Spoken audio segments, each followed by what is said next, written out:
La prochaine famille que nous allons créer sera une famille de portes. Nous allons faire une porte vitrée, donc une porte standard avec tout simplement une vitre à l'intérieur. Cet exemple-là sera aussi en système anglo-saxon.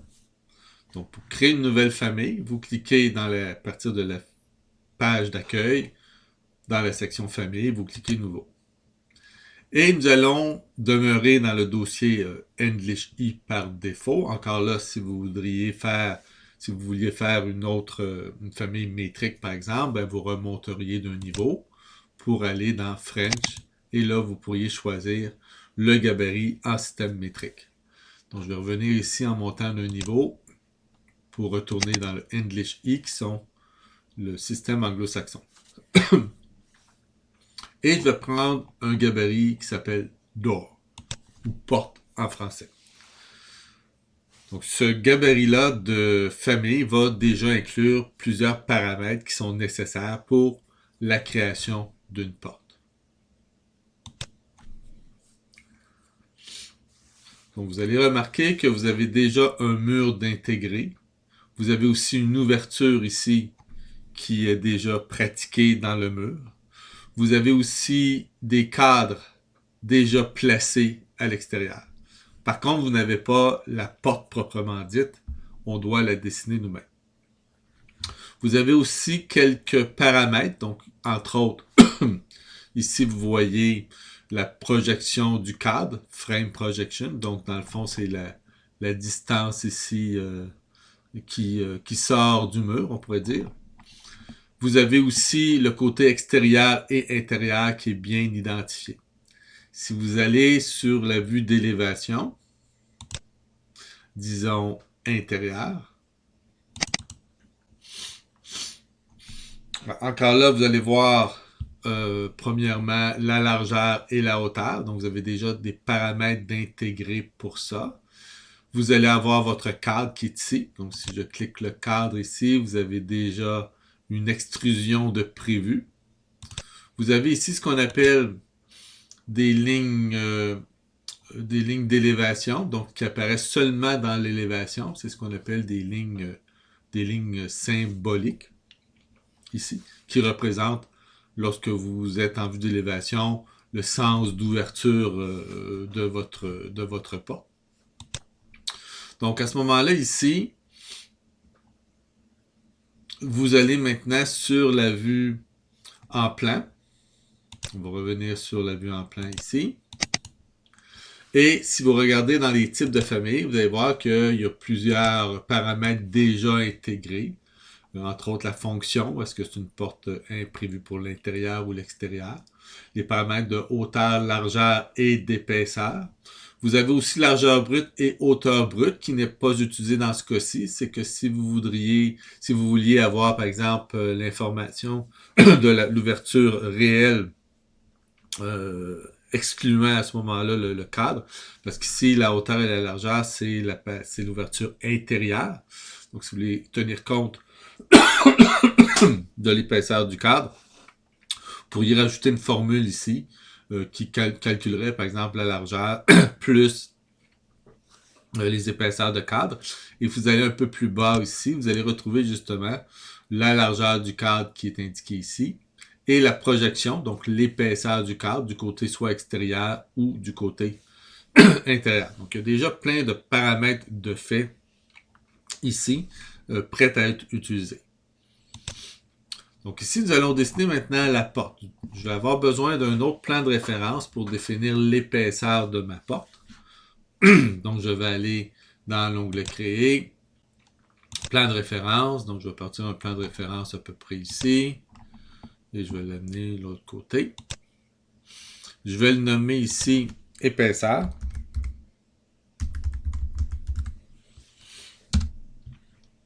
Ensuite, je vais aller placer une cote entre ce plan de référence-là et celui-ci. Je vais le placer à peu près ici. Et ensuite, je vais sélectionner la cote et l'associer au libellé épaisseur.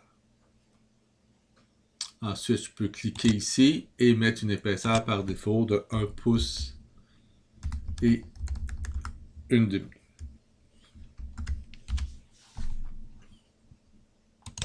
Donc, j'ai maintenant un plan de référence que je vais utiliser pour aller dessiner ma porte comme telle ici. Donc, je vais aller faire ici, ajouter à ce moment-là le cadre. Pas le cadre, pardon, mais la porte. Donc, je vais faire une extrusion avec un rectangle.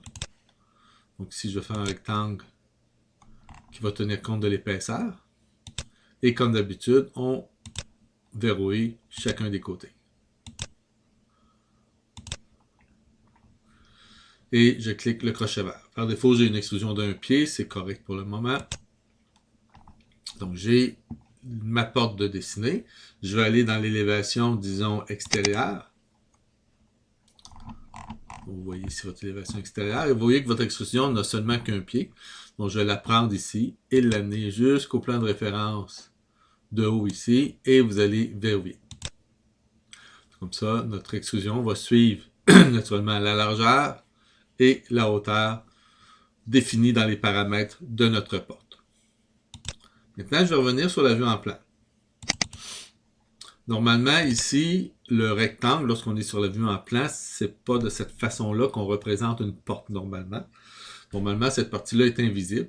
Et habituellement, vous allez voir plutôt l'épaisseur de la porte ici avec un arc.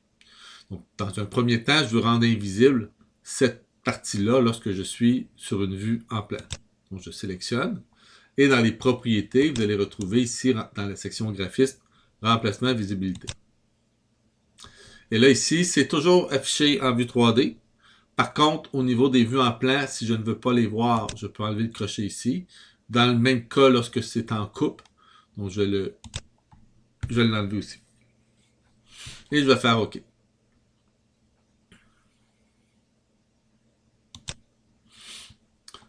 Donc maintenant que j'ai dessiné j'ai rendu invisible, pardon, mon extrusion, je voudrais maintenant, je voudrais avoir représenté l'arc avec les lignes ici. Donc c'est ce qu'on appelle des lignes symboliques. Donc à ce moment-là, quand vous allez dans l'onglet Annoter et que vous allez choisir ligne symbolique, les lignes que vous allez dessiner ne vont être visibles que dans la vue dans laquelle vous les dessinez. Donc actuellement, je suis sur la vue en plan, donc ces lignes-là vont apparaître seulement lorsque je vais être sur une vue en plan. Donc ligne symbolique, je vais dessiner un rectangle ici, à partir du coin inférieur gauche extérieur près du cadre. Je vais faire un rectangle approximatif, ça n'a pas d'importance. Et je vais verrouiller le côté gauche pour qu'il soit bien toujours aligné du côté gauche. Avec le plan de référence gauche ici. Donc le plan de référence ici, qui est le plan de référence gauche. Ou left en anglais. Maintenant, je vais placer la hauteur par défaut à 3 pieds, qui est la largeur de l'ouverture actuelle. Et l'épaisseur, je vais ajouter une cote.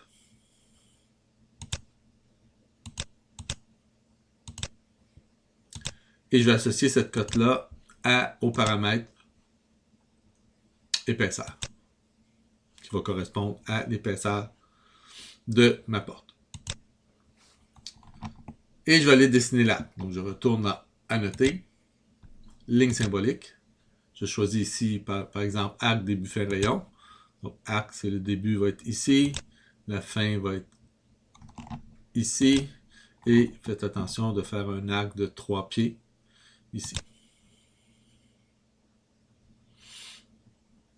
Donc, vous n'avez pas d'autre chose à faire, on peut arrêter la commande. Donc, normalement ici, notre porte serait complétée, donc je vais l'enregistrer. Donc, je ne l'avais pas encore enregistré, donc je vais faire un enregistrement. Donc, je vous suggère d'aller l'enregistrer dans votre dossier Revit 2020 de AXYZ, dans le dossier famille. Je vais l'enregistrer ici, directement ici. Je vais l'appeler, comment je vais l'appeler? Je vais l'appeler porte vitrée tout simplement. Enregistrer. Et je vais la tester naturellement dans mon projet test. Donc je vais l'ouvrir parce qu'actuellement il n'est pas ouvert. Donc ici, je vais retourner dans l'écran d'accueil et je vais aller chercher mon test de famille. Donc je vais aller me mettre sur ma vue en plan. Comme ça, je vais utiliser mon mur. Je vais peut-être ici supprimer quelques quelques tablettes que l'on avait utilisées pour les tests de famille précédents. Et je vais retourner, disons, dans ma famille ici pour utiliser le bouton charger dans le projet. Donc, je peux maintenant placer ma porte. Mettons, je vais la placer du côté extérieur, je la place ici. Donc, vous avez votre porte, comme n'importe quelle porte ici. Vous avez les boutons qui permettent de l'inverser la direction, comme vous voulez. Maintenant, si vous avez un type par défaut, donc, par exemple, si j'ai une largeur par défaut de 3 pieds, si j'aimerais avoir à la place 2 pieds 6 et que je la change ici à 2 pieds 6, ben là, vous allez voir que tout s'est réajusté. Si je mesure, par exemple, l'intérieur brut, j'ai bien 2 pieds 6 ici. Si vous visualisez maintenant votre vue en 3D, vous avez bien votre porte qui est là.